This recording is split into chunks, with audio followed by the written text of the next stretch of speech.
మంత్రబలం మనోబలం పెంచుకోవటంలో ఏ రకంగా మనకు తోడ్పడుతుంది? అసలు మంత్రం అంటే ఏంటి? మంత్రోపదేశాన్ని గురువుల నుంచే స్వీకరించాలా? ఇలా అంటే మంత్రోపదేశం అనగానే ఆ అబ్బాయి ఇప్పుడు నా మాట ఎక్కడ వింటాడు, వాళ్ళ ఆవిడ మాట వింటున్నాడు, వాళ్ళ ఆవిడ ఏ మంత్రం చెప్పిందో చెవిలో అని వృద్ధులు ఇంటిలో వెటకారంగా చెబుతూ ఉంటారు. చెవిలో వాళ్ళ ఆవిడ ఏ మంత్రం ఊదిందో కానీ మావాడు కాకుండా పోయాడమ్మా అని మహిళలు కూడా అంటూ ఉంటారు. మంత్రం అనే ఈ ముచ్చట మనం విన్నప్పుడు చెవిలో చెప్పేదే మంత్రం, ఏకాంతంలో చెప్పేదే మంత్రం, అలాగే కొన్ని అక్షరాలతో కూడుకున్నదే మంత్రం, నామ మంత్రం, బీజాక్షర మంత్రం, ఇలా రకరకాలుగా గురువు గారు చెప్పేదే మంత్రం. అర్థం ఏమిటి అంటే ప్రతి మంత్రానికి కొన్ని నియమాలుంటాయి అని తెలుసుకోవాలి. మననాథ త్రాయతేతి, ఏవైనా కొన్ని అక్షరాలను అదే పనిగా మనం మననం చేస్తూ ఉంటే అది మంత్రంగా మారుతుంది. ఈ మర్రి ఆ మర్రి, ఈ మర్రి ఆ మర్రి, ఈ మర్రి ఆ మర్రి, ఈ మర్రి ఆ మర్రి అనేది కాస్త రామరామగా మారింది, ఆ మహర్షి వాల్మీకి అయ్యాడు అని మనం ఒక కథలో చెప్పుకుంటూ ఉంటాం.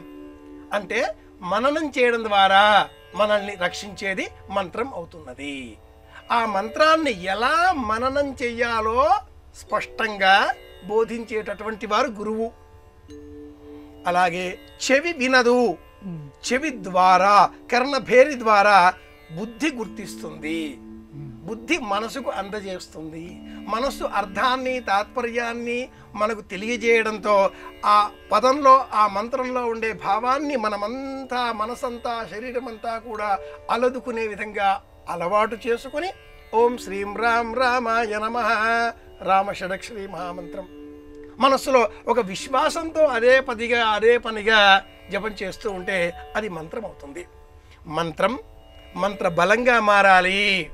ఉపాంశువు అనే పద్ధతిలో జపం చెయ్యాలి.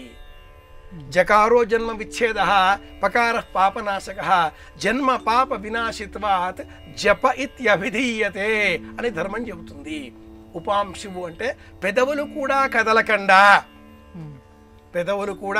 కదలకండా కేవలం మనస్సులోనే లోలోపలే ఆ గురువు బోధించినటువంటి పదాన్ని, నామాన్ని లేక మంత్రాన్ని మనస్సులో అదే పనిగా మననం చేస్తూ ఉండడం, అది మంత్రం. అలా మననం చేస్తే ఆ మంత్రం మంత్ర బలాన్ని ఇస్తుంది. మంత్ర బలం ద్వారా సంకల్ప శక్తి పెరుగుతుంది. ఏది అనుకుంటామో అది సాధించుకోగలుగుతాం. కనుక కేవలంగా ఉండే పదం గురువు బోధిస్తే మంత్రంగా మారుతుంది. ఆ మంత్రం పైన విశ్వాసంతో మనం మననం చేస్తే మంత్ర బలం చేకూరుతుంది. ఇలా ఆలోచన చేయాలి.